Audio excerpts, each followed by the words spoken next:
Hindi po namamatay ang lupa, Iha. Napapagod lang. Pero kapag minamahal mo to, ibabalik din sa iyo ang buhay niya. Ganun po ba?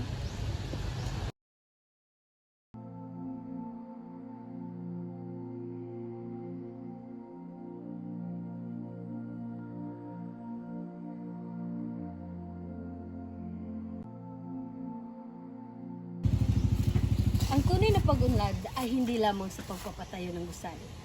Ito ay ang kakayahan na pakainin ng sarili at pangalagaan ang ating bukas. Ang bawat inim ay isang pangako.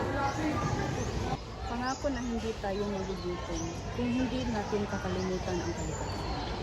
Ang kalikasan ay hindi mana mula sa ating mga ninuno. Ito ay hiram natin mula sa ating mga ninuno. Kaya magsimula magtanim. Ngayon na!